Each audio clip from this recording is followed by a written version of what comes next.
vous propose d'écouter Donald Trump. C'était donc il y a quelques heures. Il n'y a pas d'accord en Ukraine. Nous avons eu une réunion très productive. Nous avons convenu d'un certain nombre de points. Il reste encore quelques éléments à régler, notamment ceux où nous n'avons pas encore d'accord, mais ça avance plutôt bien. Pour décrypter chaque image et chaque déclaration en plateau, à mes côtés, Aurélien Duchesne. Bonjour. Vous êtes consultant en géopolitique et en défense. Jean-Éric Brana, spécialiste des États-Unis, maître de conférence à l'université Assas Paris 2 et auteur du livre à paraître, texte fondateur de la Révolution américaine aux éditions Ellipse. Et enfin, Charline Hurel. Bonjour Charline. Reporter au service international TF1 LCI. Alors, vous l'avez peut-être suivi sur LCI, cette conférence de presse à l'issue de ces 3 heures de discussion entre Donald Trump et Vladimir Poutine. On avait annoncé, en tout cas le Kremlin avait annoncé 6 à 7 heures d'échange. Il n'en est rien. Jean-Éric Brana, quelle a été votre réaction cette nuit ? Écoutez, vous l'avez dit, on nous avait annoncé 7 heures de discussion. On avait même dit que ça pouvait durer jusqu'à 30 heures. On avait parlé des délégations qui étaient sacrément musclées d'un côté et de l'autre. Et puis, ça allait être le deal du siècle, puisqu'on allait avoir un cessez-le-feu en Ukraine. Enfin, on allait sortir de cette guerre qui ravage tout un pays et qui menace la sécurité européenne quand même.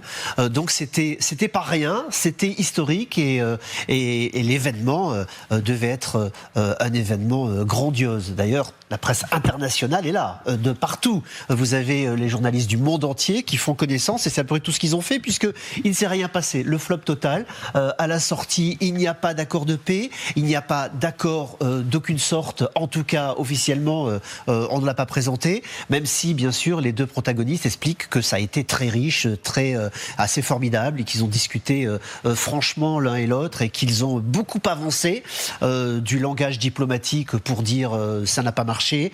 C'est une contre-performance, et on peut même aller plus loin. C'est une humiliation pour l'Amérique, parce que ce qu'a fait Donald Trump en réalité, c'est faire sortir du bois Vladimir Poutine, qui avait été envoyé dans le même bois par l'ensemble de la communauté internationale. Il était donc au banc des chefs d'État.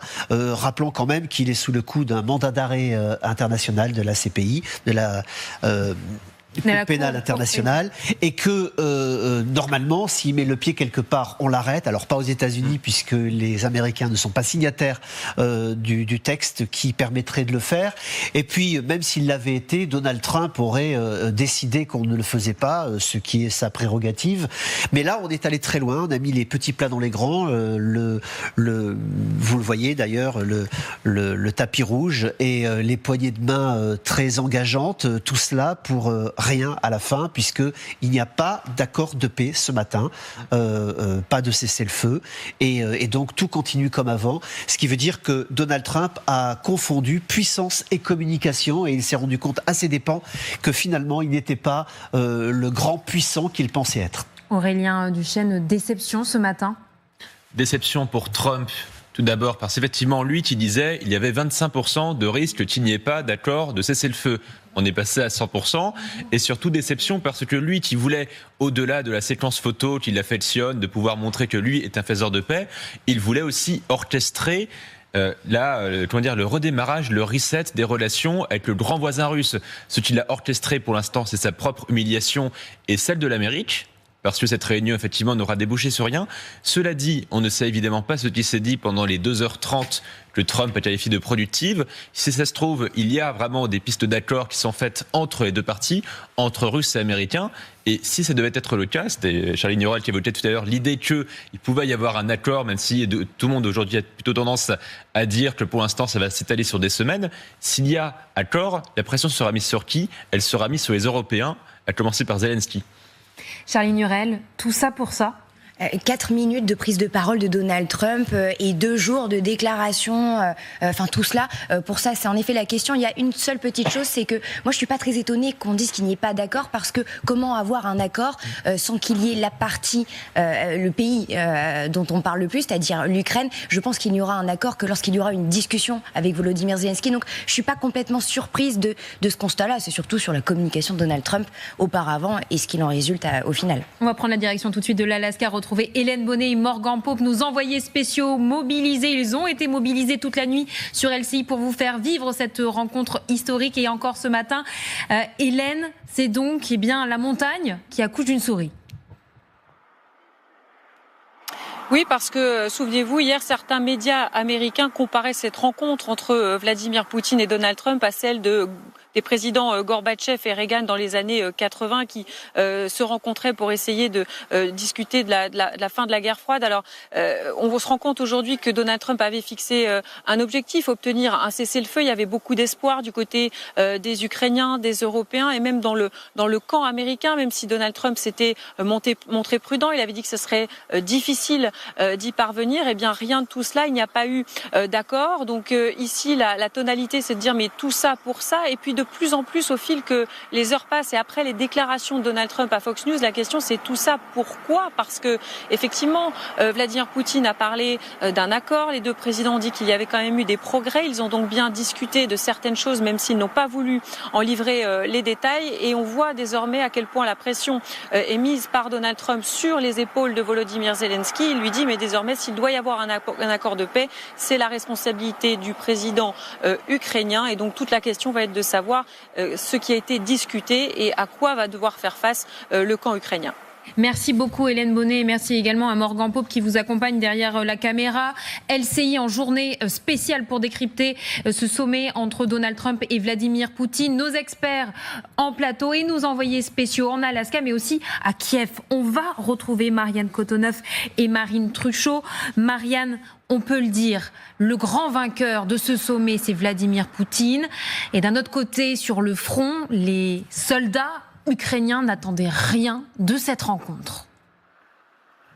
Non, ils en attendaient rien parce qu'effectivement, tout d'abord, il n'y avait pas la partie ukrainienne n'était pas représentée. Et puis, de toute façon, ils savent comment ça se passe depuis maintenant l'élection de Donald Trump en novembre dernier. Et qu'est-ce qui s'est passé ? Rien. Il n'y a pas eu d'accord de cessez-le-feu. Les deux petits cessez-le-feu qui ont eu lieu, c'était à Pâques et un peu plus tard, un mois plus tard. Mais ça n'a pas non plus pour le fameux défilé. Mais ça n'a rien apporté parce que le cessez-le-feu a toujours été violé. Donc, ils n'en attendaient rien. Et puis, je vous assure qu'ici, ça se déchaîne sur les chaînes Telegram des militaires à l'encontre de Donald Trump, qui est décrit alors en des termes que la bienséance m'empêche de répéter, mais vraiment c'est très violent. Et puis tous disent de toute façon rien ne change. Nous on va sur le front aujourd'hui, on va continuer à se battre. C'est comme ça qu'on va pouvoir gagner la guerre. Rien n'a été décidé, on n'en attendait rien. Donc à la limite ils ne sont même presque pas déçus parce que de toute façon comme ils partaient avec un pessimisme énorme en se disant que rien n'allait pouvoir être dealé, rien n'allait pouvoir être conclu sans Volodymyr Zelensky. Donc voilà, seulement beaucoup de violence, je peux vous le dire. Il y a eu notamment des montages photos où on voit Vladimir Poutine serrer la main de Donald Trump avec en fond des immeubles détruits par des frappes russes. Donc on voit bien que voilà, c'est vraiment un sentiment presque d'injustice, parce qu'il y en a un autre qui disait sur une chaîne Telegram qu'il ne comprenait pas comment un homme qui est accusé d'avoir enlevé des enfants, tué des civils, avoir envahi un pays complètement illégalement puisse être reçu avec autant d'honneur, avec un tapis rouge installé par des militaires américains qui se mettaient à genoux devant lui.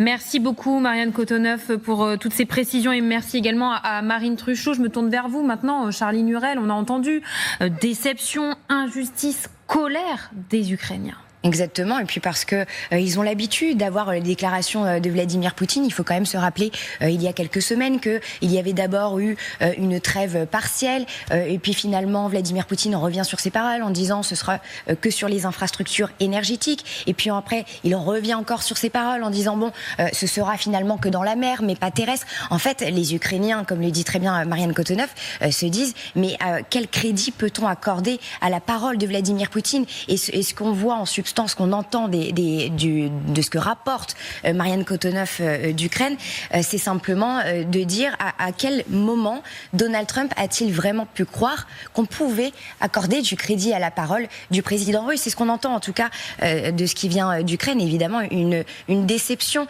Si déception peut-elle avoir lieu lorsqu'on ne s'attend à rien, mais toujours est-il que, Marianne le disait très bien, ce matin, il y a des soldats qui sont sur le front, il y a toujours des bombardements, et pour pour ces personnes-là, c'est la mort qu'ils côtoient. Donc la diplomatie, à un moment donné, je pense qu'ils en auront ras-le-bol, en fait. Vous l'avez peut-être suivi cette nuit sur LCI, cette conférence de presse à l'issue des 3 heures de discussion entre Donald Trump et Vladimir Poutine. On va réécouter une de ces déclarations, celle du président russe, qui parle d'une relation de confiance avec son homologue américain.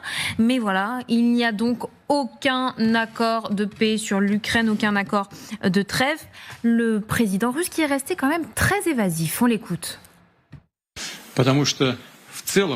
Nous avons dès maintenant de très bonnes relations de confiance avec le président Trump.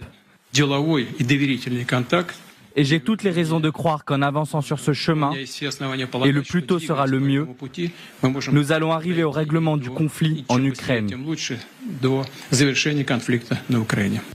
Jean-Éric Brana, Vladimir Poutine, c'est le grand gagnant de cette rencontre. Absolument, c'est le grand gagnant, c'est celui qui était venu pour chercher du temps, gagner du temps dans cette guerre avec l'Ukraine, faire en sorte que Donald Trump ne lui impose rien, que la communauté internationale ne lui impose rien. Eh bien, il a tout obtenu, il a fait tapis, comme on dit, puisque Trump a été le propriétaire d'un casino. Eh bien, le grand gagnant, c'est effectivement Poutine qui a fait sauter la caisse.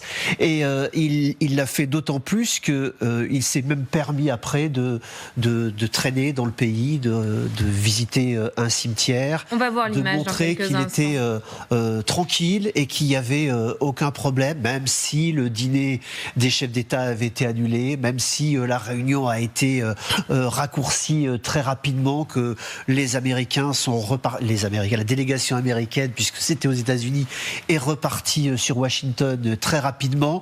Il a montré une grande tranquillité. Effectivement, on ne s'attendait pas à quelque chose comme ça. Je relève tout à l'heure, Charline disait on n'attendait rien. On attendait quand même des choses, puisque ce qui se disait beaucoup hier, c'est qu'il pouvait y avoir un cessez-le-feu même minimal. On parlait de l'aérien, on expliquait que ce serait quand même un grand soulagement pour les Ukrainiens de plus avoir ces bombardements incessants.